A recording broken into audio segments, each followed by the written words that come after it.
Então não é muito bom, não é muito seguro você confiar só na sua percepção, na sua intuição.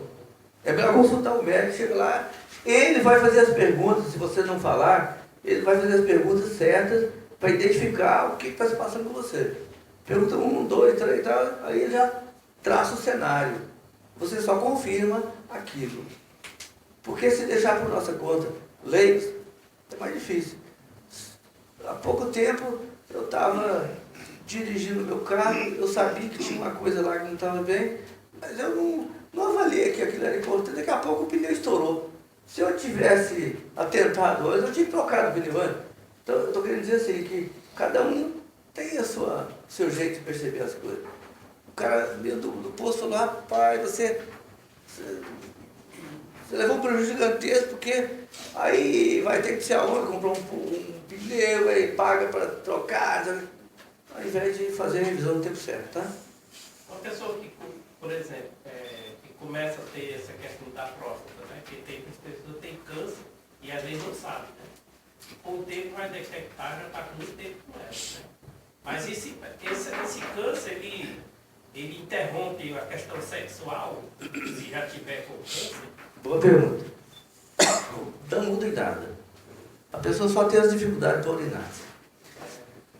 Se você faz a avaliação, depois de 45, especialmente 50 anos em diante, faz a avaliação anual completa, você vai fazer o diagnóstico precoce do câncer, vai tratá-lo e vai curá-lo.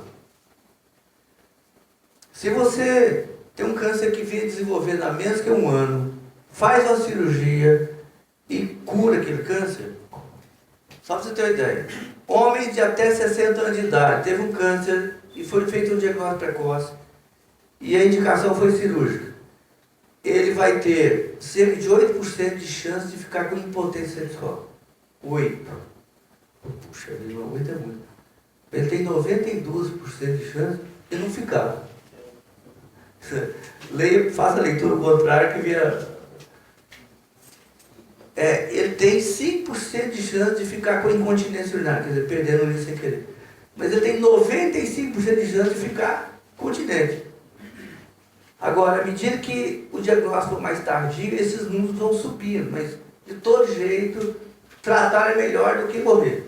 Amém. Sem fazer nada.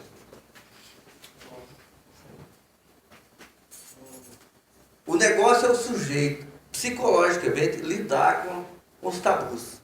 O toque é tal, fazer exame e tal, não sei o quê. Aqui uma das pessoas hoje, por exemplo, falou, timidez, né? Dizer, eu sou machão, eu não posso fazer, né? Da primeira vez que eu fui fazer exame de próstata, 15 anos atrás, aí o médico me mostrou lá uma revista, né? Mostrando a próstata, e o pênis, né? E a próstata, como é que é? Tipo uma goela de carne, né? Parece que é 40 milímetros, né? Igual você disse, olha, não pode passar daí, porque aí você tem que fazer anualmente. Eu disse, não, doutor, eu não sinto nada. Eu disse, não precisa sentir, não.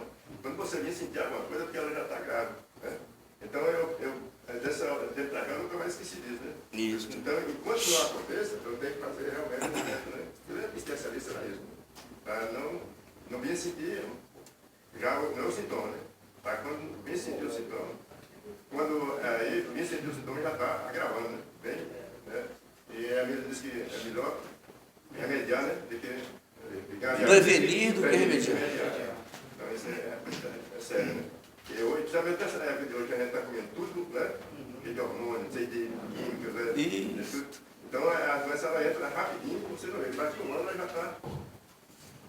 Eu me pergunto sobre essa questão que o colocou por último agora,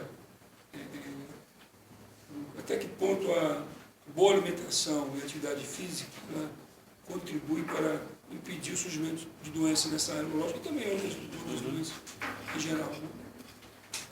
Ou tem coisa que vai acontecer não tem jeito. Na questão urológica do envelhecimento, de fato, a prevenção por alimentação saudável e atividade física saudável, ela não tem muito alcance. Infelizmente, não tem muito alcance. Quando as coisas vierem, elas virão mesmo.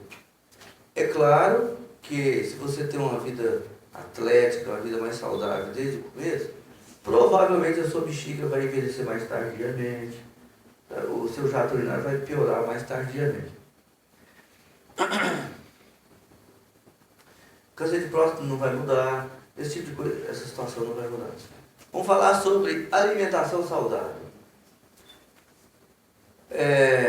A próstata, o câncer de próstata ou a doença benigna prostática, ela tem uma relação extremamente íntima com a herança genética do indivíduo. Se o tetravô, o avô, o pai teve câncer de próstata, aquele lá quase está marcado para ter. Não significa que se ninguém teve para trás, ele não vai ter não. Ele pode ter também. Mas o que está muito claro é que tem um traço genético forte e tem o processo da idade. As duas coisas somadas é que vão eventualmente determinar a presença do câncer de próstata.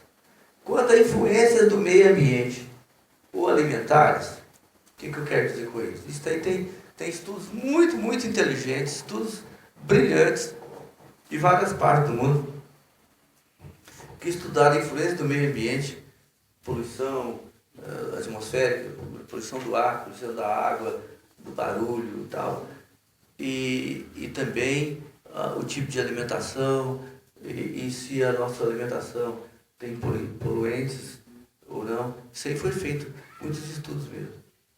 E para nós brasileiros, essa mudança no que tange a qualidade da alimentação não muda muito. Para outros povos, que a alimentação deles é um pouco diferenciada, muda. Por exemplo, japoneses, que tem um tipo de alimentação um pouco específica, muda. Pessoas dos países nórdicos, eles têm mais chance de ter câncer do que nós brasileiros, na média estou falando. Outra coisa que influencia muito é raça. Estou falando do câncer de próstata. Os negros, tipo negro mesmo, tem 2,5 vezes mais chance de ter um câncer de próstata do que um caucasiano, branco típico mesmo. Estou falando, é porque o nosso meio é complicado, quem é preto, quem é branco, né? A gente tem misturado. Agora, por exemplo, nos Estados Unidos é muito claro. Estudos já foram feitos. Os caucasianos de origem europeia mesmo, X% para ter câncer de próstata. Os negros que não misturaram, vieram da África e que geralmente não misturam mesmo, eles vão ter 2,5 vezes mais câncer do que os de próstata que os brancos. Isso aí está muito claro. E japoneses que migraram, crianças do Japão, e foram para o Havaí, ou foram para o território continental americano, eles têm igual proporção de câncer de próstata que os brancos americanos. E os que permaneceram no Japão têm maior quantidade. Então, tem efeitos ambientais e alimentares, que não estão muito claros, mas eles existem. Mas que não é importante entre nós, tá certo? Não é importante. Se você come muita carne, peixe ou ovina ou suína, e o nosso tipo de alimento não muda muito. Irmão, agora há poucos meses eu fiz, de 2 meses ou menos, eu fiz uma consulta. Então ainda foi em processo. Essa consulta no México, no campo. Antes de eu entrar nesse assunto, irmão, uma vez, uns anos atrás, eu vi um senhor só Pedro no hospital do Terama. O sofrimento daquele homem me comove até hoje. Ele não parava um momento de dor. Isso, aí você sabe, eu já me consultei com o senhor 2 vezes, né? 3 vezes. A última, mais ou menos 3 anos, ou mais um pouquinho. E você me falou, você falou assim, Jacó, você está zerado. Não sei se você lembra disso. Você me falou isso. Não esqueci não. Aí eu fui, essa garantia de zerado é até um ano depois. Quem me falou que eu tinha que fazer todos os anos foi um cristiano. Ele foi quem me ajudou a fazer esse exame. Mas vocês vão me escutar aqui para todos vocês que talvez, pela minha idade, eu completei 83 anos agora no dia 11. Viu, irmão? Aí eu confiei. Não teve explicação. O senhor não me deu explicação. Não, Jacó. você, por enquanto, está ótimo. Mas você tem todos os anos para fazer o exame. Eu confiei. Aí eu comecei com o irmão Cristiano, aí ele disse, não, já. Eu digo, irmão, já estou com 82 anos, completando os 82, mas tem que fazer. Aí eu rapidamente, olha, eu fiz, eu estou em processo. Eu queria até, não sei se eu misturei esse papel, que só tem mostrado no dele, não tem. O médico prático. Ele me ajuda muito a funcionar a respeito de papelada. Então, assim, irmão fala a respeito de urina, pela minha idade, eu tenho noite que urino muito, outra noite não. Uma coisa que eu pensei que para você tive 2 noites, perto da outra, depois mais outra. Eu tirei a noite quase do sono do céu, quando eu vim acordar com 5h30 da manhã. Essa noite eu não me levantei agora há poucos dias. Eu não me levantei à noite, eu estou tirado. Mas pode, eu deitei 10 e pouca, agarrei do sono e vim me levantar, me acordar 5h30. E tem noite que eu urino muito, me levanto 4, 5 vezes na noite. Eu urino. Às vezes arde, dói aquele negócio. E eu fiquei muito assustado quando o meu puxando me falou isso. Aí o médico me passou que eu estou tomando um comprimitinho, 4 vezes no mês, no banho, ele disse. Aí ele marcou uma consulta aqui para mim, voltar uns 3 meses. Eu vi agora em agosto, no princípio de agosto. E fui de junho. Aí eu tenho que voltar lá. E eu não sei se eu tenho, se o irmão quer ver o que o médico me tem alguma coisa que ele passou para mim, se o irmão Podemos ver sim, não. no fim a gente pode ver, mas o assunto que você trouxe, ele ajuda para todos nós. Olha só, irmãos. Porque a maioria de nós que vamos envelhecer, nós passamos por esse problema seu. Tive ouvido que o senhor está. Né?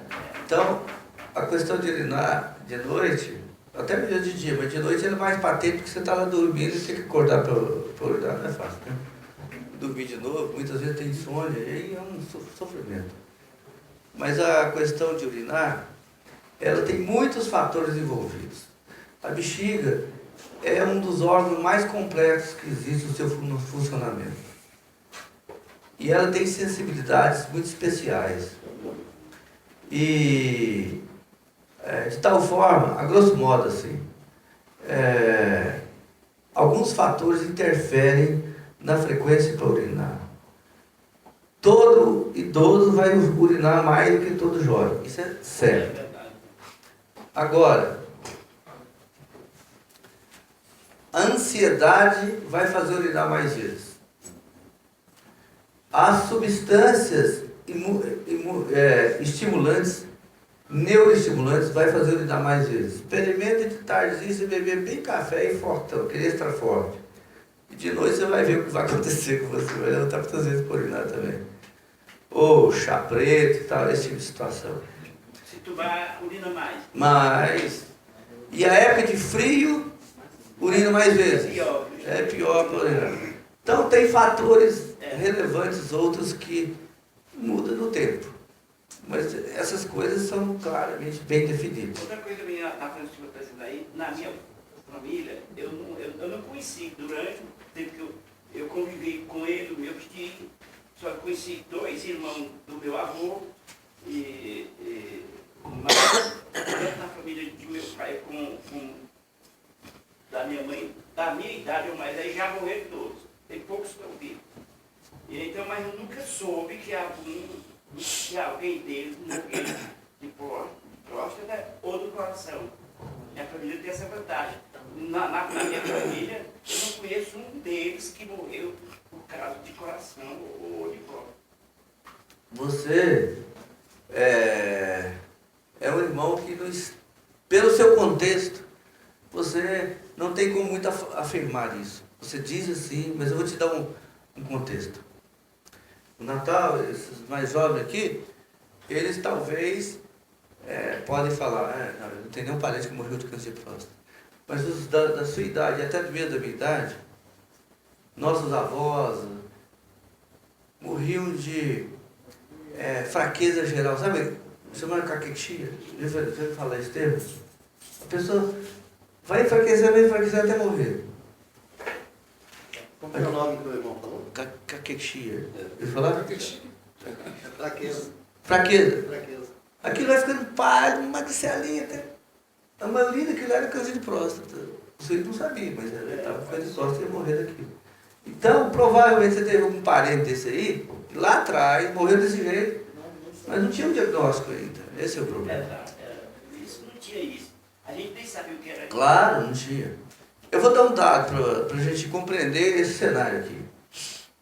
Em 1950, está logo ali atrás, 1950, a população brasileira tinha uma sobrevida média de 48 anos de idade. Tem 65 anos. 65 anos atrás, os brasileiros viviam 48 anos, irmãos. Geralmente, não tinha tempo de morrer de câncer de próstata. Os velhinhos que morriam era desse jeito aí, magricelinho, todo baleado. Faltava pouco, um ventinho para eles morrer na cova assim. Era câncer de próstata. Hoje, a nossa sobrevida de brasileiros masculinos, 72 anos, e das mulheres, 77 anos. Ó, como mudou. Graças a Deus. Os suecos, o homem sueco vive até 80 anos e a mulher até 82 anos. Então, E foi reportagem falando que daqui as crianças que estão nascendo hoje, muitas vão chegar a 150 anos. aí Do ano passado. é um pouco fantasioso, porque a Bíblia diz que é 120. Eu acho que é melhor ele crer pela Mas para nós que estamos abaixo de 50 anos, esse exame de sangue, ele já dá para dar um diagnóstico ou é interessante fazer uma... Ele é bom como marcador, assim, olha. Por exemplo, depois dos 35, 40 anos, começa a fazer, porque você vai ter um parâmetro. Quando chegar na hora mesmo, você vai comparar com o anterior. Se tiver uma subida significativa, opa, eu tenho esse parâmetro de trás que era assim. Certo? Mas eu quero dizer para vocês, não fazem 2 anos, eu operei um homem de 38 anos de idade com câncer de próstata. Tá? Então, os conceitos que a gente está falando aqui, eles são gerais, mas situações específicas ocorrem, tá? Isso que o Jacó falou, a questão de não ter como saber por conta dos pais, Isso, dos avós e tudo isso. mais. Provavelmente os mais novos eles têm mais condições de saber, né? Por conta do conhecimento que tem dos pais e dos avós. Mas ainda assim, digamos que não tem uma maneira confiável de dizer, não, eu não sei se meu pai, se meu avô, que eu também não conheceu e tal, mas tem alguma maneira abaixo dessa média de 45 anos ou um mapeamento genético, como o senhor tinha falado antes, que era possível no caso dos pais, quando teve algum tipo de doença da criança, se também é possível prevenir nesse sentido, ver se tem alguma possibilidade. Essa possibilidade existe, mas ela não é prática ainda, sabe? Porque é extremamente oneroso. É mais em pesquisa universitária ou pesquisa de alta relevância que está em andamento e muito caro. Na prática médica não se usa ainda, por causa do custo. Outro assunto ainda, o senhor tinha falado a respeito da circuncisão, né, da fimose e tudo mais. Eu queria saber como é que é feito o procedimento, a cirurgia, pós-operatório, quanto tempo demora para poder se recuperar totalmente, quais são as implicações na prática, o que pode prejudicar o homem, né, até que ponto pode deixar ou não ser recomendado. Se ela, olha só, se a pele recobre completamente, mas não incomoda, não traz desconforto, não traz irritação, não fica vermelho, não fica um mau odor, nunca fica irritado, pode ir deixando.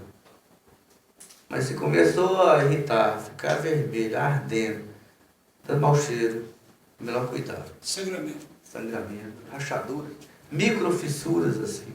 Você puxa da microfissura e vai cuidar. Isso aí foi em 1970, depois foi operação pronta. 1970, eu era um médico mais racista. Aí, fui embora para a Bahia. O que dia estava soltando. Hoje, a forma de...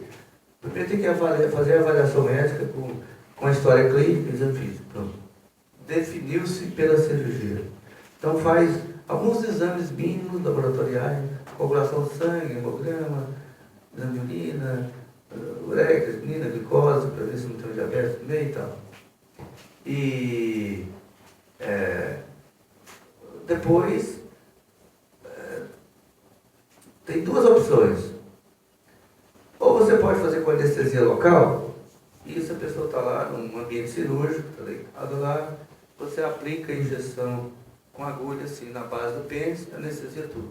Você pode fazer o procedimento. Não é nada demais. Depende muito da tolerância do indivíduo. Tolerância psicológica até. Então as pessoas são tão doidas, você pode quase que opera sem anestesia, o sujeito não está nem aí. Estou exagerando, mas para ver como é que é. Existem as diferenças de intensidade de percepção de dor ou não. Outros, não, melhor sedar, especialmente crianças, pega a veia, o anestesista aplica uma medicação sedativa, ele dorme, você complementa com anestesia na base do pênis, faz a cirurgia, que vai durar 30 minutos, 40 minutos, curativo ali, no dia seguinte, bota gelo local, tal, para não inchar, no dia seguinte tira aquele curativo, pronto. Se já tem a vida sexual ativa, deve esperar uns 30 dias, porque tem fios ali e tal, que vão caindo, tem possibilidade de lacerar e tal.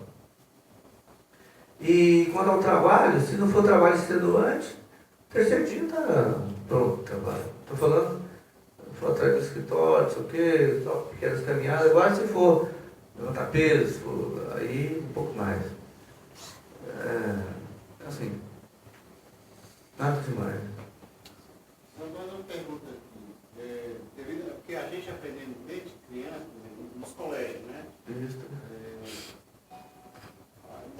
Cada da AIDS, né, que ela foi no período, né, houve aquela mobilização do próprio colégio de ensinar assim, claro, DST e tal, negócio de, por exemplo, a camisinha, né, um exemplo, viu? Camisinha, como colocar, tal, por causa da doença, né? Você sabe que nos anos 80 houve muito esse alastramento, né, de artistas morrerem muito cedo, entendeu? E, por exemplo, na vida da igreja, nós nos preocupamos muito com a vida saudável espiritual e esquecemos da parte. O que levou, assim, o irmão, por exemplo, o irmão Dido, assim, com aqui nesse ambiente, ela não se deveria só ficar aqui, levar para outras localidades, a preocupação, principalmente para os jovens, eu não tinha essa informação, eu aprendi muita coisa que eu aprendi ainda. Por exemplo, minha mãe teve muita preocupação com isso. Meu filho, você tem que fazer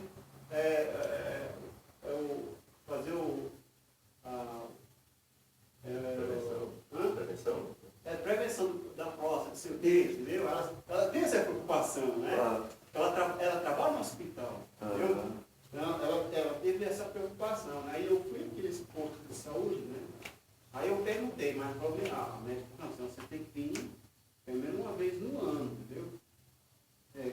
Devido a esses dados, né? Acho que o seu grupo tudo bem, né? Ficou muito alarmado, né?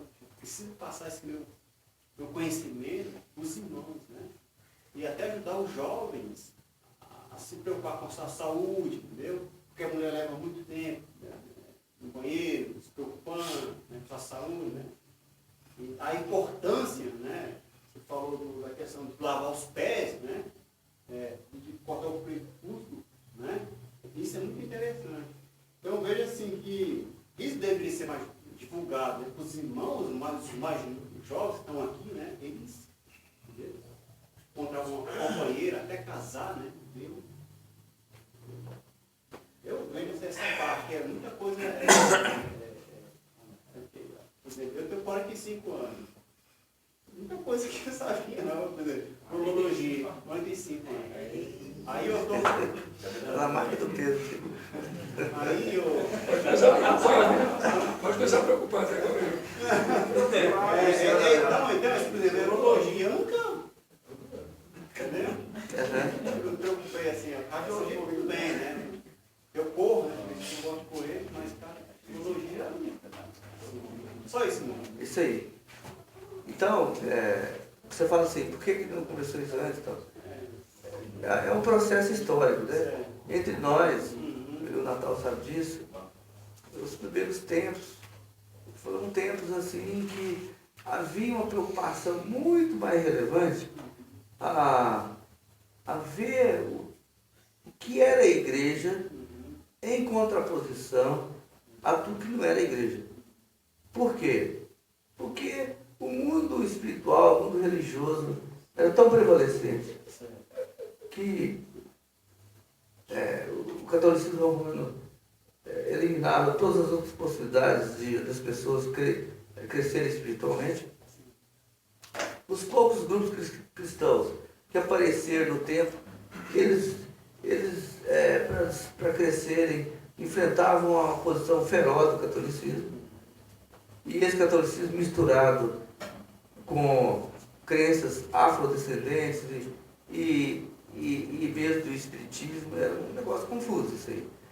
E também os grupos cristãos, então, eles para crescerem nesse ambiente adverso de anos atrás, não era fácil não.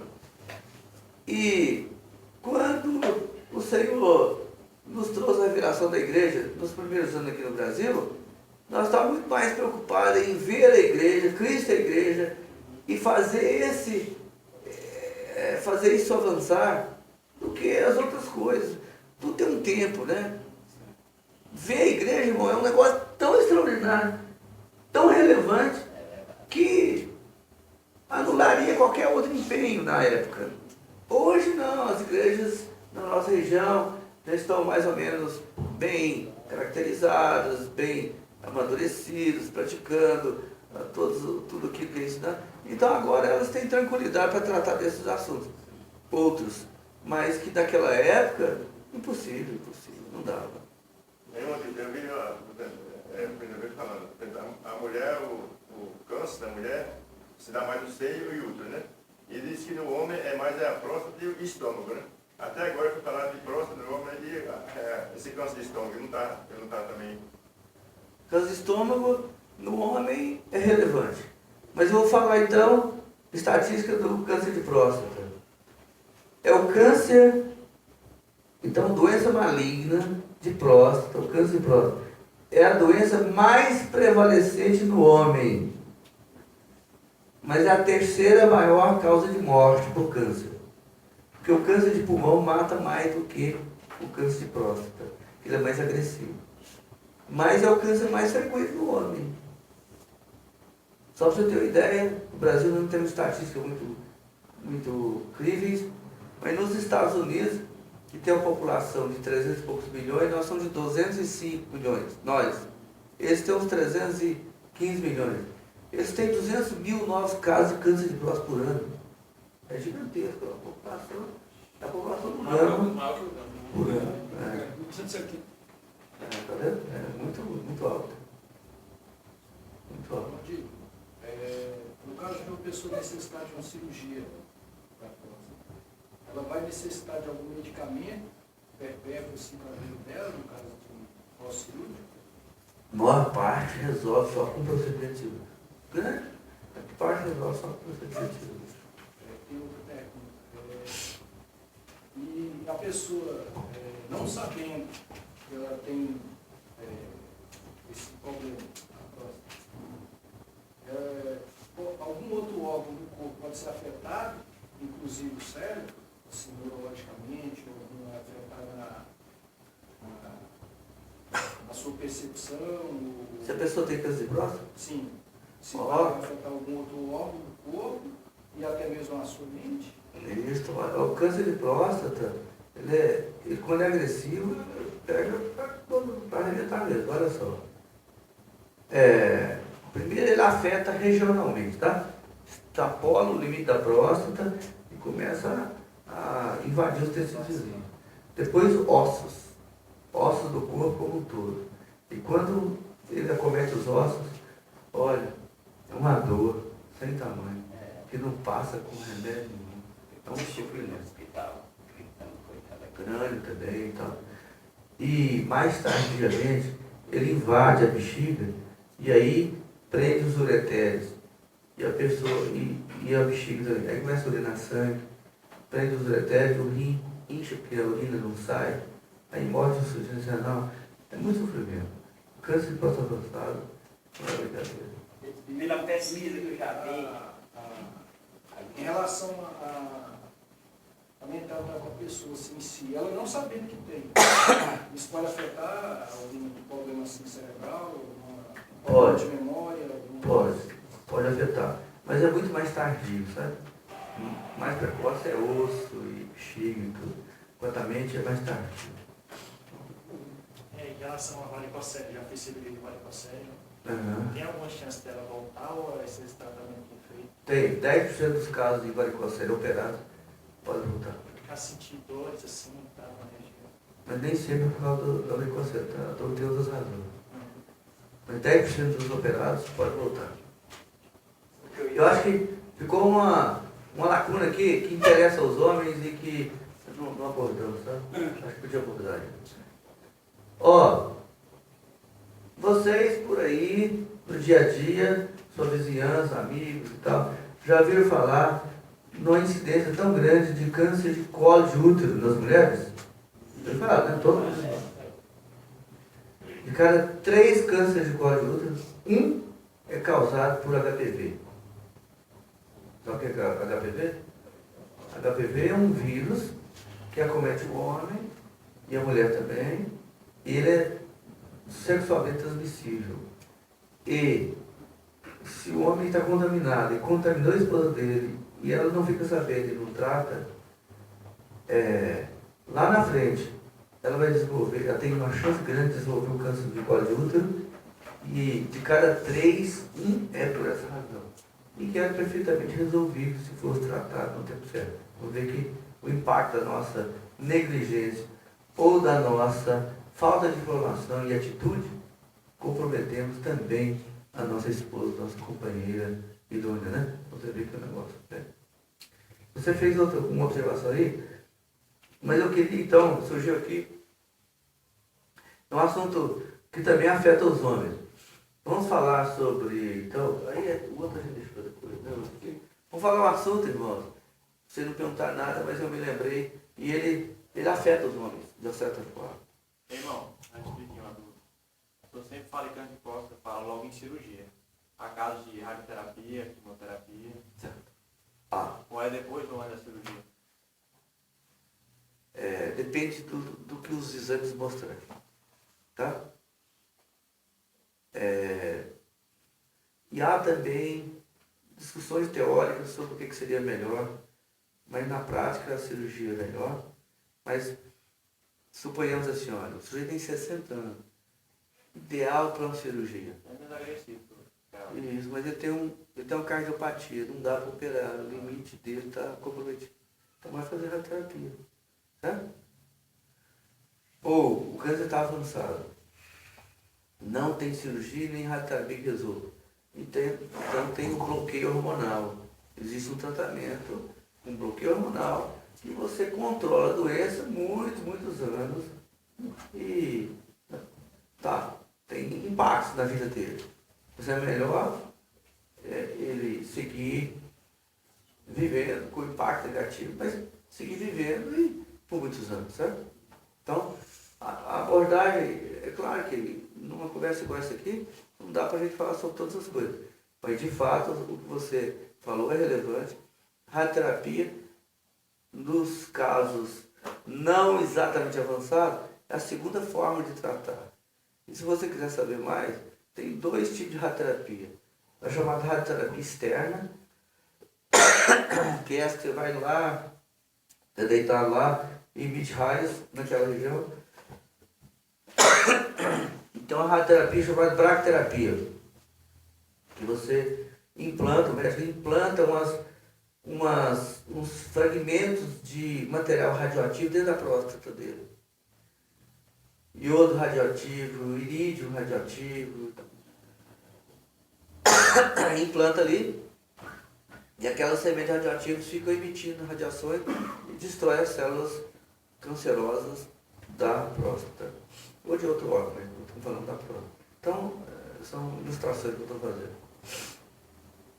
Mas eu queria fazer um comentário, então,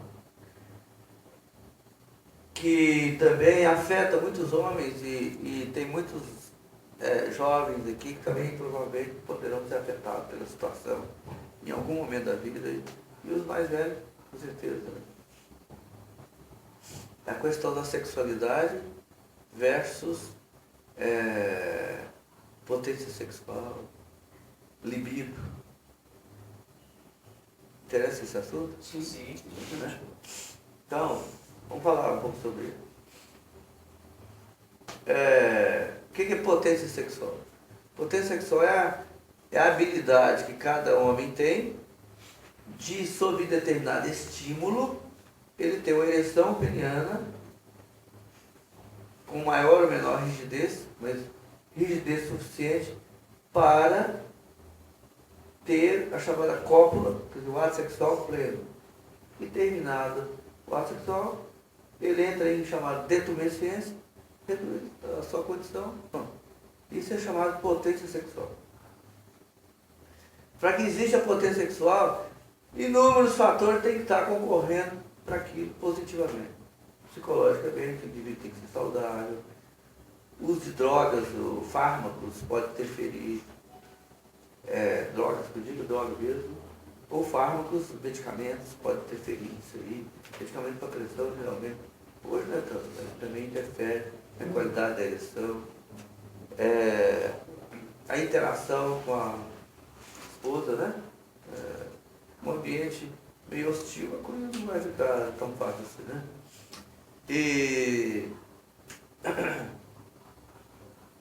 E doenças orgânicas podem afetar a qualidade da ereção.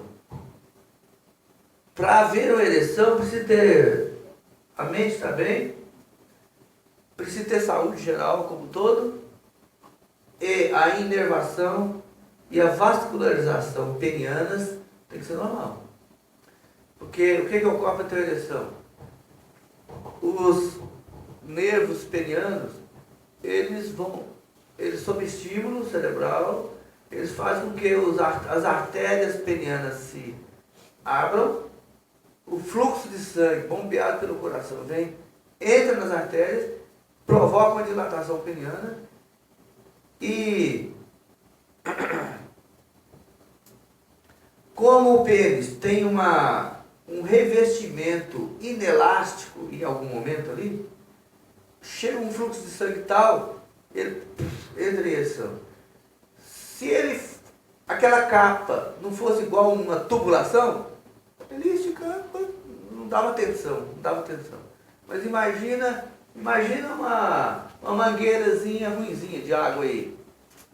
Se você bota a pressão dentro dela, ela estava lá murchinha, ela fica fora, e a pressão da água caiu, ela não desfaz. É mais ou menos igual o pênis. O pênis ele tem essa carapaça chamada albugina, túnica albugina. Quando ele encher mesmo, aquela túnica albugina não expande, então gera aquela pressão e ele fica rígido. Pois bem, para que ocorra isso, então a pessoa tem que ter a vascularização peniana normal. Tem que chegar sangue. Para chegar sangue, precisa das artérias estar funcionando bem. Para a artéria funcionar bem, tem que o quê? O coração está bombeando. No mínimo, mas está bombeando. Segundo, precisa das artérias estar desobstruídas. Aquele cara com colesterol lá, 300 e tanto, triglicerídeo 400, vai entupir logo e daqui a pouco ele... E aquele que tem diabetes, que vai danificar a vascularização dele geral, vai danificar a vascularização peniana, que é a primeira, junto com o olho, que sofre. Todas as vascularizações arteriais delicadas sofrem o primeiro impacto das doenças gerais do organismo, especialmente diabetes. Tudo que demanda muita cuidado, muita fineza de funcionamento, resolve um impacto muito grande. O olho, a retina, para você ver, puxa vida. Uma diabetes compensada, o cara começa a ver tudo nublado, assim e tal. Aí melhora a glicemia dele, ele não está vendo direito. Eu quero que vocês entendam a importância desse assunto. Então, aquele sujeito que é diabetes e passa um doce assim, a mulher fica rapaz, ele vira para o outro lado e puxa. Aí fica difícil, né? Não vai controlar nunca essa diabetes. Logo ele vai começar a perceber os efeitos deletérios da glicemia descontrolada. Bem, mas aí o colesterol, o triglicerídeo, tudo isso aí, eles são substâncias que eles vão caminhando junto com o fluxo de sangue e vão bater nas paredes arteriais. E quando bate ali, eles vão se somando, a parede vai engrossando e o orifício vai afinando. Daqui a pouco o sangue não passa. Já viu o pé diabético, como é que fica preto? Já viu isso? Alguém que tem pé diabético preto? Porque não passa o sangue. Vai, corta ali, o trem daqui a quarta é assim. Isso aí. Eu conheci um caso dele. Claro que os mais jovens não veem isso, à medida que você vai vivendo, você vai, porra, meu sogro, meu tio, você vai vendo as coisas funcionar.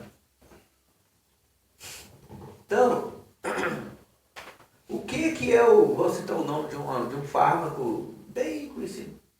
Acabou de falar e já sabe o nome do Viagra, né? O moleque já sabe. O que o Viagra faz, ou o Cialis, ou o Levitra, o que for? Ele é um vasodilatador seletivo para a região peniana. Você ingere, 15 minutos depois ele está agindo nos vasos sanguíneos do pênis, dilatando os vasos. Aí o sangue chega ali e tem a ereção boa. Ou, mais ou menos, boa. Certo? É assim que funciona esses fármacos que são vendidos aí. Até mesmo aquele Pramil que vem do Paraguai, ele funciona mais ou menos bem, obedecendo esse critério aí, entendeu? É uma droga um pouquinho menos elaborada do ponto de vista farmacológico, mas ele funciona.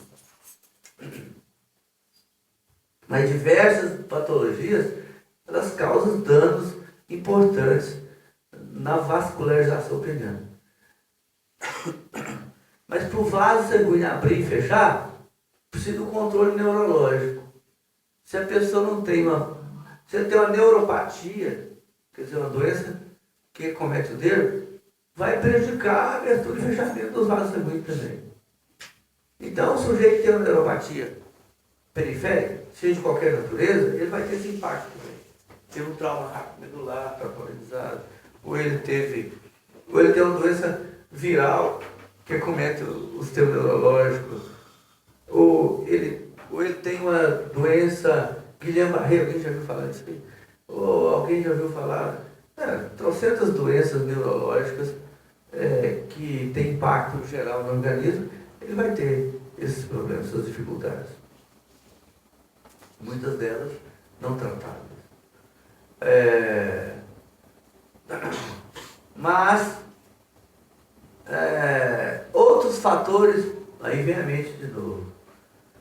Pessoas depressivas, pessoas ansiosas, pessoas preocupadas vão ter dificuldades eréteis. Vão ter dificuldades eréteis. Ele arruma desculpa em tudo, menos aceitar que o problema está com ele. Isso eu lido no dia a dia. Estou vendo as coisas acontecer nas minhas barbas assim. E o sujeito chega aflito, sabe aquele cara esbaforido que chega no consultório, fala 1000 coisas, mas ele, quando você vai introduzir o assunto, ele aí se fecha e tangencia, vai procurar outra causa para socorro. Então, eu acho que uma função minha seria desarmá-los contra isso, levá-los a perceber que a nossa mente funciona ao contrário, no sentido de, se ela não estiver bem, a função sexual fica comprometida. E aí quando você fica depressivo, ansioso, vai repercutir nisso aí. E se você usa fármacos para controlar a sua mente, em algumas pessoas também tem um efeito negativo na função sexual, de qualidade da ereção, também tem esse lado. Então cabe ao médico prescritor, você falar com ele, ó, fui comecei a tomar esse remédio, eu piorei nisso aqui, então ele vai ver o que pode fazer. Agora não é tanto mais importante, mas medicações cardiológicas geralmente tinha esse problema. Mas também uma coisa muito importante é já ouvi falar, ejaculação precoce? Mais do que 20% dos jovens sofrem com ejaculação precoce.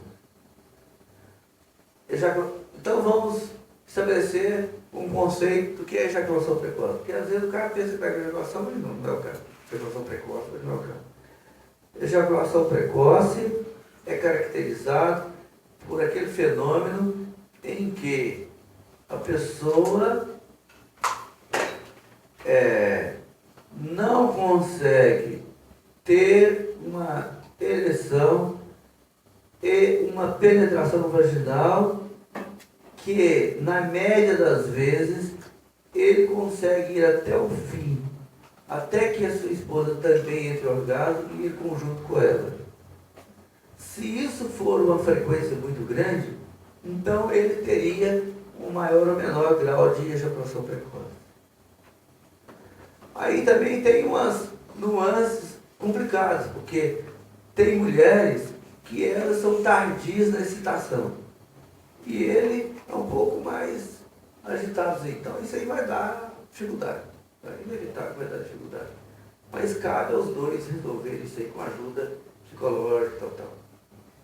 Mas daquelas mulheres que tem aquela período de excitação, um platô, depois o orgasmo, período de descida desse platô e normalização, se elas têm esse padrão normal, ele fugir desse padrão, então ele tem ejaculação precoce. E é um sofrimento muito grande para quem tem ejaculação precoce e para o casal. Por que é um sofrimento? Porque ele tem lá a relação dele e logo ele entrou em orgasmo e se sentiu satisfeito, mas a esposa não. E aí gera aquele dissabor assim. E mais, ele teve o orgasmo, mas ele, como um todo, ele não ficou tão feliz assim. Porque foi quase que um ato mecânico. Assim. O retorno interior para ele, daquele orgasmo, sabendo que a esposa também não atingiu aquele platô e entrou em orgasmo próximo ali, para ele existe um grau de sofrimento naquilo. Ele entende intuitivamente que não foi uma boa relação sexual. Então isso aí faz um sofrimento, faz a pessoa sofrer. Qual a principal causa de ejaculação precoce? Ansiedade. A mente. Claro, pessoas que têm fimose, alguém nós já conhecemos assim, pessoas que têm fimose podem ter um componente de ejaculação precoce decorrente da fimose. Pessoas que têm uma chamada hipersensibilidade tátil na genitália também podem desenvolver ejaculação precoce. Mas são minoria, a grande maioria, o negócio é mesmo ansiedade. E você pode tratar isso, tem como tratar. Você tem como tratar. E também tem terapia de casal. Se a mulher, por exemplo, é mais tardia e ele tão precoce assim, tem terapia de casal em que uma pessoa com mínimo de formação profissional, ética, ele ou ela pode ajudar o casal a ter o melhor possível da sua sexualidade, tratando a maneira e segundo as técnicas que ele acharem por bem. Então, de qualquer forma, no consultório, tem muitos casos que eu trato de ejaculação precoce. Muitas vezes, depois de um certo tempo, eu peço para a esposa vir, converso com ela conjuntamente, mostrando que ela precisa de compreendê-lo e ajudá-lo. Porque a maioria das vezes chega um momento que ela perde a paciência. Não, mas eu compreendo. E aí, fecha o tempo. Se ela também não vai ajudá-lo, então aí o risco desse casamento ser desfeito por esse problema não é tão pequeno assim. Não é tão pequeno. Então é bom que conheçamos e tentemos resolver isso aí.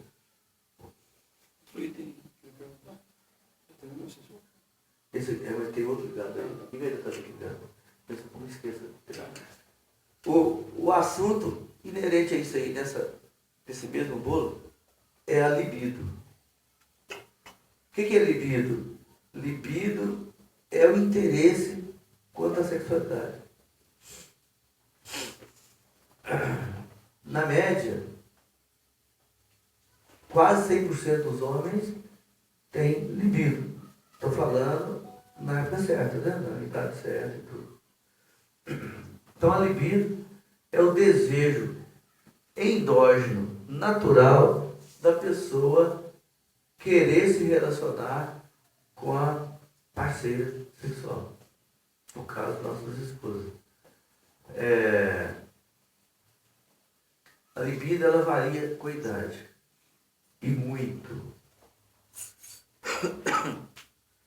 Homens já de idade mais avançada, eles quase que sublimam e deixam. Fazem viver normal, sem muita relação, quer dizer, muita procura da relação com a sua esposa.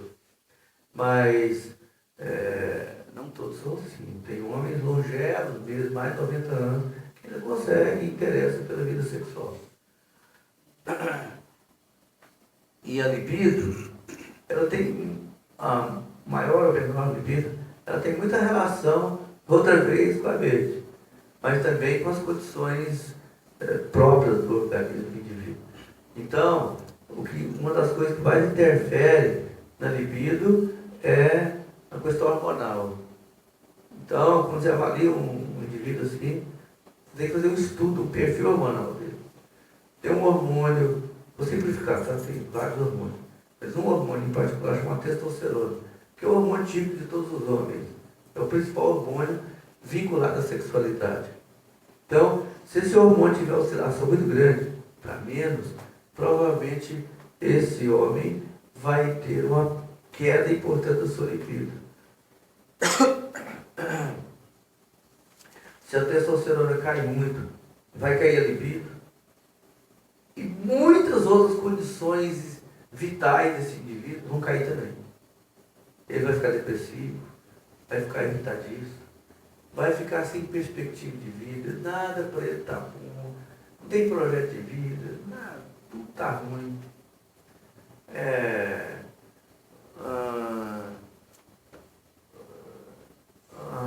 Os horizontes se fecharam para essa pessoa. Quando você dosa a testosterona, está lá no chinelo. Você repõe a testosterona, ele volta a ser uma pessoa normal. Claro que vai ter que repor sempre, mas volta a ser uma pessoa normal. Passou aquele momento de desinteresse sexual, voltou a ter perspectivas, planos para o futuro, busca interior, busca pela palavra. A fé não é a busca pela palavra, a pessoa não tem perspectiva, tem a palavra aí. Mas esse assunto tem que ser. Quando perceber que está alguma coisa que não está bem nesse aspecto, tem que procurar ajuda. Às vezes até a própria esposa contribui para isso aí. Quer dizer o seguinte, irmãos. Nós homens, na puberdade, 12 anos mais ou menos, nós temos um chamado empuxo sexual. A testosterona que vem em níveis baixinhos, de repente ela explode, vai lá em cima e começa aquela inquietação do jovem com testosterona normal, tá? O jovem com a libido lá nas alturas, e às vezes alguns até dar um destino ruim para suas vidas, estraga suas vidas por causa disso. E o homem, às vezes, ele segue por décadas a fio, sem que a testosterona tenha baixas importantes. Homens, às vezes, com 80, 90 anos, você dá uma dose de testosterona, é boa, ele tem a vida sexual dele normal. É um tom monocórdico que vai toda a vida. Aí cabe a nós conhecermos nossas mulheres. Como é que é a fisiologia delas? Bem diferente da nossa. Elas são ciclotímicas. As mulheres, a cada média de 28 dias, elas têm subidas e baixadas de hormônio que levam elas a ter um comportamento mais inesperado possível. Mas quem é casado sabe como é que a coisa funciona. Elas têm dois hormônios principais, tem progesterona e a esqueci o outro agora. A estrogênio e progesterona são os dois principais hormônios controladores disso aí. E eles são mutáveis no tempo. É tanto que a cada cerca de 28 dias elas menstruam. É porque mudou esse ciclo aí. Não vamos comentar isso aqui porque isso é assunto até delas e não dá para tecer e comentar sobre tudo isso aí. Mas isso aí gera momentos em que elas têm mais libido, outras menos. Na menstruação elas podem ter libido. Se elas têm um ciclo regular de 28 dias, no 14º dia elas têm uma libido incrível. Incrível. Na verdade, ele começa no 12º, vai até o 17º dia. Mas no 14º é certo, é uma libido incrível, e dá aquela agonia e tal. Mas por volta de 40 anos, e já começa um distúrbio hormonal natural. 48 anos parece que é uma marca que vale para todos. Claro que vale um pouquinho, estou falando quase que é uma marca que vale para todos. Todas elas desregulam o seu ciclo, param de ovular, esses hormônios vão a rio todo, e é um sofrimento, porque elas perdem a libido, tem um ressecamento vaginal incrível. As relações sexuais vão ser dolorosas, as vaginas são inextensíveis, porque ressecaram tudo, doem, sangram, imagina, sangue pela pressão e tal. Muito difícil para elas, muito difícil. E alguns homens não compreendem isso aí e falam, bom, você é minha esposa, agora tem que aguentar o trampo. Quer dizer, não é tão fácil assim, né? Para elas. Conflito. Gera conflitos. Então tem maneiras delas, muitas, zelosas pela fé cristã, Bíblia e tal, e sabe que é Isso é a menopausa, né? É menopausa. Zelosas, e sabem que a Bíblia diz que elas devem servir seus maridos e tudo. Partem para o sacrifício, sofrem no desespero, no limite do desespero, mas suportam. Mas a gente tem que compreender que elas têm um momento delas, e elas às vezes têm que ter a ajuda de um especialista para minimizar esse impacto dessa situação, passar crises vaginais. A reposição hormonal é um tema muito controverso, mas alguns casos isso é razoável. Então, essas coisas têm que ser vistas com muito cuidado e quero dizer para os irmãos, compreendamos as nossas esposas. Essas variações cíclicas dos componentes hormonais, eles são tremendos. E ao mesmo tempo que elas estão numa alegria, elas entram numa depressão profunda, e às vezes choram, você não sabe explicar por quê. Vai lá no quarto, a esposa estava chorando, sem explicação plausível, por decorrente dessas questões. Então nós temos que compreender que as coisas são assim. Elas foram feitas assim. E cabe a nós conhecermos isso e ajudá-las, e cooperar com elas, e ampará-las, né? Tá certo? Tem um remédio, não é? Tem. Para ajudar esse liberamento? Tem. Aí o ginecologista será Parceiro importante. Esse quadro é um quadro irreversível ou também oscila? Oscila também. Não é constante assim. Não é constante. Oscila. Tem mulher que não sofre tanto, outro sofre demais. E também, isso como constelação, hoje a gente tem que cuidar dela, né? O beijo no casamento é muito importante, né? Do quê? Beijo. Pois é. Mas que a pessoa só usa mais quando namora, né? Quando tá no início. Quando casa aí esquece aí, deixa pra lá e deixa. Isso aí ajuda muito o casal. Manter sempre um beijo assim. É porque nessa fase que antecede o que em tese é permissível no casamento, que é mesmo abraçar e tal, e penetrar, essas coisas todas, o que antecede isso aí são pequenos contatos da pele em regiões erógenas muito sensíveis e que provocam esse encantamento. E um deles é o beijo. Por isso que tem essa conotação tão extraordinária que depois que as coisas acontecem de uma forma mais intensa, as zonas erógenas são tão mais aproveitadas que o beijo passa a ser pouco relevante e esquece, né? Mas ele tem uma importância no início da relação extraordinária. Em toda a época, mas eu estou falando especialmente no início. O irmão Dito, sobre testosterona, né? Voltando. Qual é a idade que a gente já tem que olhar isso para ver o nível? Tudo é lá pelos 40, tá? Mas é o seguinte, tudo por volta dos 40, mas o que eu quero dizer é o seguinte, não obedece muito o critério disso aí. Se o sujeito está lá meio depressivo, continuadamente que eu estou falando, está perdendo a libido, está depressivo, não vê um rumo para a vida, corre atrás que pode ter alteração nesse sentido aí. E aí, irmão, você falou que o homem, na verdade, vai aprender o libido, né, à vontade. E realmente demora mais que a mulher, né? Muito mais tardio. É, mais tardio. E sabe a média, assim, entre idade da mulher, que ela perde essa vontade de se relacionar com o homem, no caso do marido? A média da mulher? É a média da idade. Em torno de 48 anos. 48 anos, depois de 48 o negócio fica... Você tem que ter uma ginástica grande.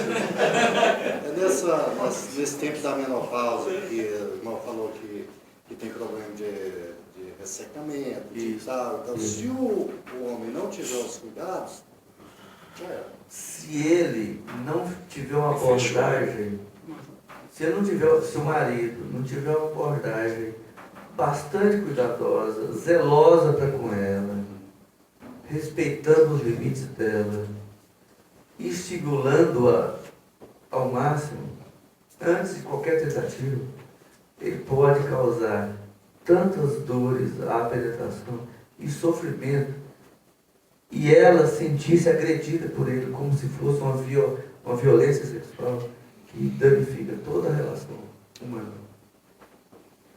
Não penso que isso é uma coisa assim incomum, não. Isso é bastante sério, bastante frequente. No caso assim, tem situações que a pessoa, nesse caso aí, recorre a alguma bebida. No caso, vinho, champanhe, alguma coisa desse tipo. Então, isso pode afetar, fazer algum mal, ou não deve ser usado em momento nenhum, no caso dos nossos cristãos. Então, pode ser usado Recorre na depressão? não, na situação dessa de despertar libido, interesse da esposa, a situação pode ser usado. Sabe-se que diversas substâncias podem maximizar a libido. Diversas. Inclusive bebida alcoólica. Mas ambientes ou de luz, jogos de luzes, música, em várias situações, jogos em geral, pode maximizar a libido. Amendoim é verdade, né?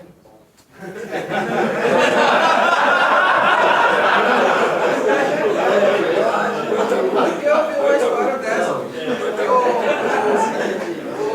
colega dizia que foi trabalhar no roça, Trabalhava em roça e plantasse esse amendoim. Ele disse, rapaz, você comia amendoim demais, mas isso vai na O amendoim, de fato, ele tem algumas substâncias que elas tendem a aumentar o interesse adquirido. Isso é verdade. Mas isso não vale para todas as pessoas, não. Alguns absorvem melhor essas substâncias que estão inseridas na semente do amendoim e ele consegue melhor resultado. Mas não é geral, não é geral. Então, com relação ao que você perguntou, tem muitas situações, ambientes. Você quer ver? Olha só, você falou de álcool. Tem aquele casal que trabalha pra caramba, fábrica, e um mês não aconteceu nada. Olha, minha filha, vamos fazer o seguinte, vamos fazer uma viagem, vamos ali em Caldas Novas, fala aí, pensa um pouco pra trás, e tal. Chega lá, tem 3 vezes por dia, uma semana. Mas mudou muita coisa, o que aconteceu? Não precisou de álcool. Foi O ambiente. a interação. Saiu da rotina. Então, o álcool, de fato, é uma substância que pode interferir. Mas eu não me sentiria à vontade para encorajá-lo a usar esse tipo de situação para esse fim. Tem muitas outras coisas que podem ser eficientes, até mais. Só uma pergunta aí, essa que você acabou de falar aí. Muitas vezes é o ambiente do casal mudar essa rotina, né? Aí outra espera, né? Porque nosso dia a dia, principalmente o casal, é uma correria muito grande, né? Aí quando você vai para um outro ambiente, parece que a coisa fica mais, como fica ali mais assim, atento sua esposa fica atenta a ele, aí harmoniza melhor, tem uma relação sexual. Às vezes pode ser o ambiente também, no caso. Então, é isso, você disse tudo. O ambiente, tudo. Saiu daquele ambiente de pressão da casa, dos filhos, e da sogra, e não sei o quê. Foi aí, pensa bem, pô, você tem que levantar cedo, batalhar o dia inteiro, tem reunião sagra, vai para um ambiente de calmaria total. Ali, os alimentos parece que foram preparados, foi só para você para desfrutar tudo aquilo. A água, uma maravilha, bem tratada assim e tal. Se for numa praia, aquele cheirinho de mar, na verdade eu não gosto não, mas muita gente gosta de cheirinho de mar, levanta cedo, faz preguiça, olha pela janela, aquele marzão lá. Tudo isso são fatores contributivos para despertar essa libido que estava introjetada e que agora a coisa... Sem precisar do álcool, né? Sem precisar do álcool. Irmão, só para voltar para o HPV, porque existe até a campanha, Voltar para o amendoim?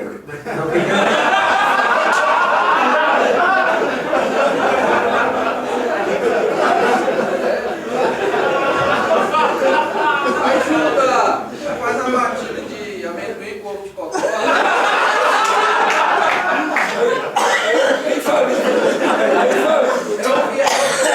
É o Viagra natural.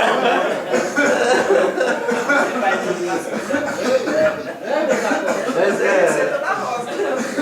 é só para descontrair, né? O que eu trazia? Viagra natural. Eu nunca tive essas É, sobre a HPV, existe até campanha na televisão falando sobre as meninas de 13 anos poderem se vacinar sobre isso. Então, traz um esclarecimento sobre isso. Eu acho que pode passar para a esposa, o marido, no caso, por exemplo, o homem pegou por relação também sexual. Então, foi excelente você falar sobre isso aí, tá? HPV é um capítulo à parte na sexualidade tanto masculina como feminina, mas rapidamente a gente pode tratar desse assunto. HPV é a sigla inglesa do vírus humano, papiloma vírus humano. Ele é transmissível preferencialmente pela via sexual, porque ele é adaptado. As mutações ocorreram ao longo das eras e foi adaptado para mucosas. Mucosa é essa área mais simples da nossa pele, ou seja, geralmente a glândula, prepúcio, ou vagina e região vulvar. Ele pode acometer outros tecidos, mas só se tiver se a imunidade estiver muito baixa. Ele preferencialmente já atinge esses órgãos. Ele oscila demais na possibilidade de transmitir a doença, porque está relacionado fortemente com a imunidade de cada indivíduo. Se ele tem imunidade muito forte para o HPV, o HPV pode cair de monte dele e não vai desenvolver. Mas lá na frente, por alguma razão, a imunidade foi lá no externo, aqueles mesmos HPV podem causar a doença.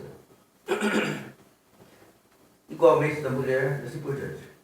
E o HPV também, ele tem cepas virais que mudam a sua agressividade com o tempo. Aquele mesmo HPV, se ele for replicado muitas vezes, rapidamente ou ele vai se tornar muito agressivo ou vai quase perder sua agressividade. Depende da circunstância. Então, o que está em jogo é a imunidade do indivíduo. Se o indivíduo está com imunidade muito baixa, ele pode pegar o HPV, sim, numa reação. Essa situação de dizer que não, tem banheiro, tem não sei o que, isso aí, assim, esse tantinho aqui contra o resto tudo que é a relação sexual. Mas um viver conjugal de fidelidade não tem risco. Muitíssimo baixo. É isso aqui que ele falou. Um banheiro, uma higiene, uma coisa. Muito baixinho, muito baixinho. Então, mas por exemplo, em algum momento lá atrás o sujeito foi contaminado com o vírus e a imunidade dele vai segurando esse vírus sob controle. Em algum momento ele pegou uma tuberculose. A imunidade foi levar. Ele desenvolve uma lesão peniana, provavelmente uma verruga e tal. Né? Isso aí pode variar ao longo, às vezes, de décadas até. Aí, vamos falar então de como resolver essa questão. O HPV se tornou um problema de saúde pública importante. 8% dos homens do Brasil, adultos, têm no seu corpo HPV. Querem atividade? Dúvida. Em países da África chega a ser 30%. Então, é um assunto de saúde pública muito grande. Por isso, o governo do Brasil resolveu fazer uma vacinação em meninas de mais tenra idade. Se eu não me engano, é de 9 a 12 anos, por aí. Por aí. Por que foi escolhida essa faixa etária? Por que não faz a vacinação em massa? Porque não tem dinheiro. Se tivesse, eu teria. Mas escolheu essa faixa aí, porque quando elas iniciarem a vida sexual, aí que vai ser assim, a situação hoje é tão degradante que logo depois de 12 anos, boa parte estão iniciando a vida sexual. Se elas tiverem contato com um jovem que tem HPV, elas vão ficar doentes. E se vacinar, não vão ficar doentes. Vai criar ao longo do tempo uma geração de mulheres que não vão portar o HPV e não vão desenvolver o câncer de colo de útero. Essa é a grande lance da política de saúde pública do Ministério da Saúde no que tange ao HPV.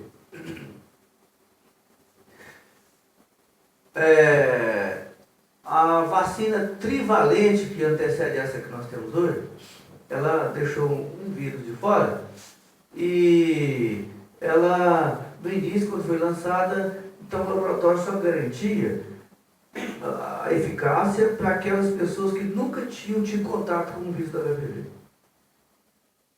Hoje, desenvolveram a vacina tetravalente, que tem mais um vírus no meio, e que, um subtipo, né?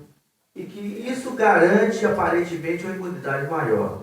Então, hoje já se preconiza, por mesmo que pessoas que tenham tido o vírus, ela ainda pode ser eficiente. Essa garantia não é absoluta, mas parece que vale a pena. principalmente considerando o custo não tão alto. Mas pelo menos para quem não teve contato e vai em tenra idade, o sucesso é seguro. Eu acho que pô, né? Muito bom. Sim. Quando o crescimento da próstata causa algum incômodo, é possível, cresce até que quantos centímetros? Isso aí é um assunto bem interessante, porque os transtornos miccionais decorrentes do crescimento prostático não estão diretamente relacionados com o tamanho prostático. Um homem de 15 a 20 anos de idade, desculpa, falei errado. Um homem de 40 anos de idade, ele tem uma próstata com peso estimado entre 15 e 20 gramas. A partir de 40 anos de idade ela começa a crescer. Tem homens com uma próstata de 40 gramas, ele está operando, ele não aguenta, urina mal pra caramba. Eu já tive paciente que tinha 220 gramas de peso prostático e eu urinava uma maravilha. Então o problema não é o tamanho prostático, é como ela se desenvolve e provoca um desarranjo miccional. Por isso que só o médico pode avaliar junto com o paciente. E aí? Eu já sei, mas para muitos irmãos aqui não sabem, qual é a função da próstata? Já especialista aí. A próstata, ela é um órgão, ela fica na anatomia humana, está lá a bexiga, a próstata fica imediatamente na base da bexiga, e a uretra que sai de dentro da bexiga, quer dizer, inicia da bexiga, passa por dentro da próstata, porque a próstata ela tem uma forma parecida com o limão galego, por exemplo. Porque tem um buraco dentro. A uretra passa dentro daquele buraco e drena a urina. Se ela crescer, ela vai crescer centrifugamente e centripetamente, constrangendo o jato de urina, por isso que ele fica mais fino.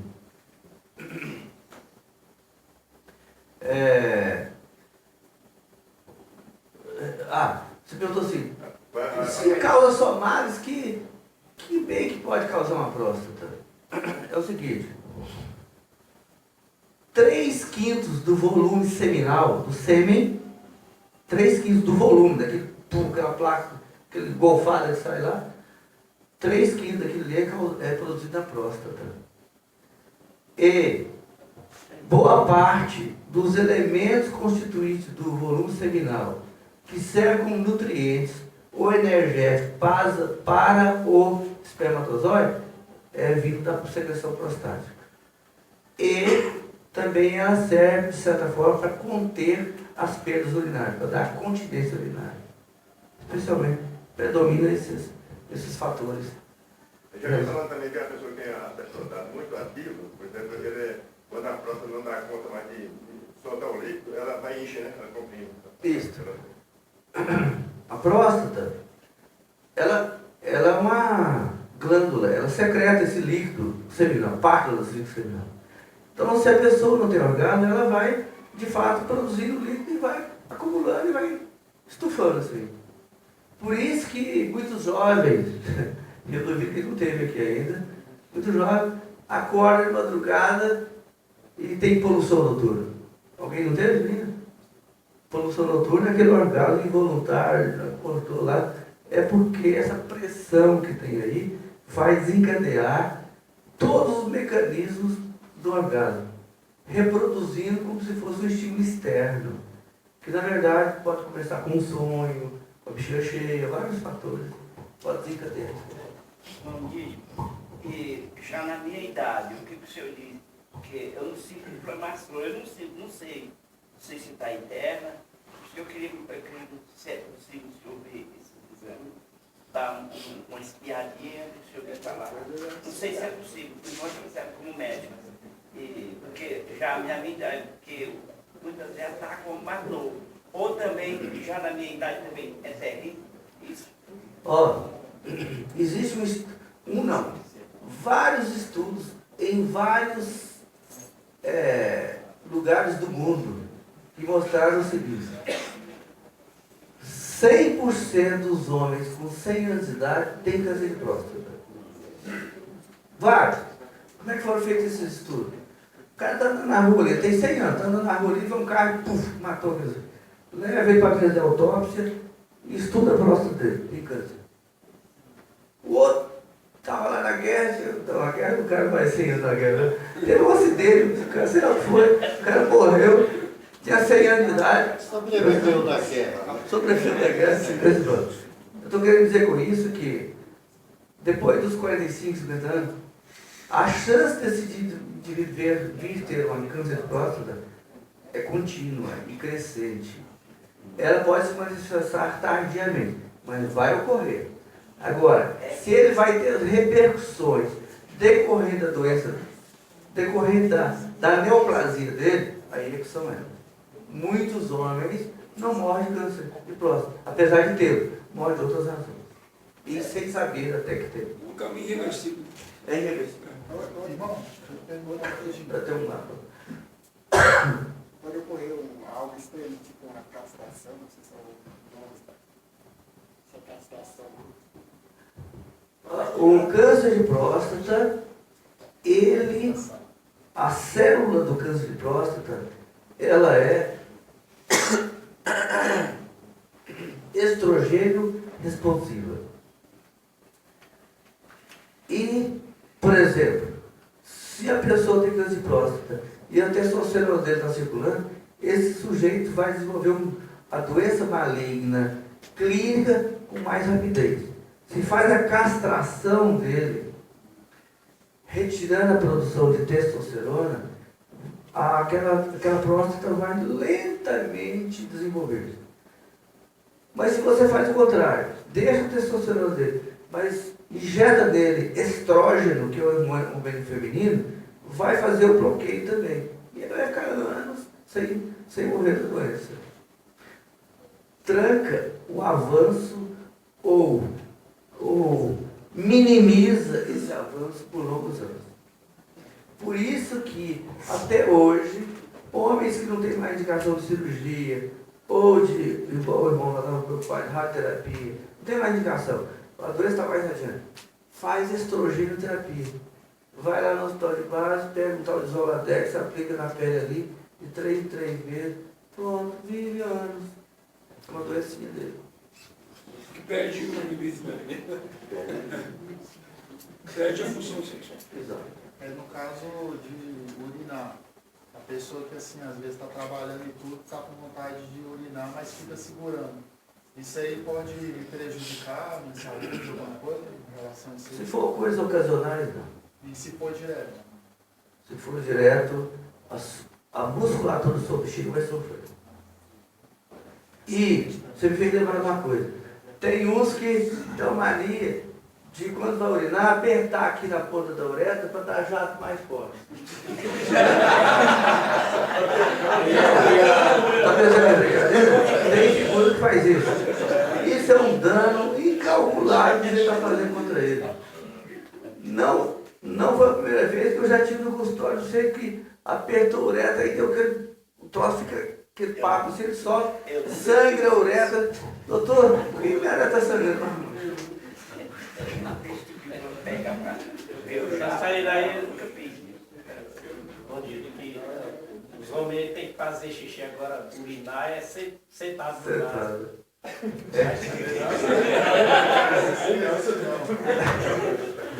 Mas a forma aparentemente, anatomicamente mais aceitável era sentado mesmo. Mas difícil, né? Olha aí, você então. Que é para não fazer que eu já.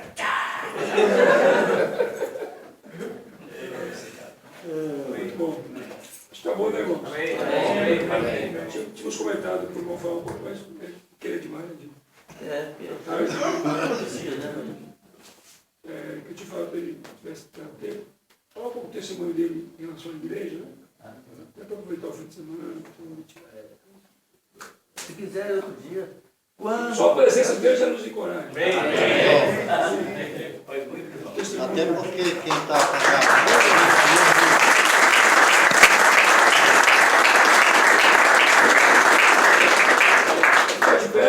eu falei assim, até porque quem está com a garganta ruim falou muito. Ah, é? Foi muito bom. Quero ver dois irmãos lá agradecendo o Senhor. Amém. Olha pelo irmãozinho também, né? Amém. Oh, Senhor Jesus. Amém. Oh, Senhor Jesus. Amém. Oh, obrigado, Jesus. Obrigado por cada irmão aqui. Amém. Obrigado pela vida do irmão Dídio. Amém. Oh, tanto esclarecimento. Amém. Abençoa nossas famílias. Amém. Abençoa nossas esposas. Amém. Abençoa nossos jovens. Amém. Ó Senhor Jesus. Amém. Vamos cuidar da nossa saúde. Amém. Obrigado pelo nosso hipodômio. Amém. Não entrega nós. Também queremos cuidar da nossa saúde. Amém. Abençoa nosso corpo. Amém. Cuida de nós. Amém. Ó, abençoa a família do irmão Dídio. Amém. Abençoa nossos irmãos. Amém. Ó Senhor Jesus. Amém. Muito obrigado, Senhor.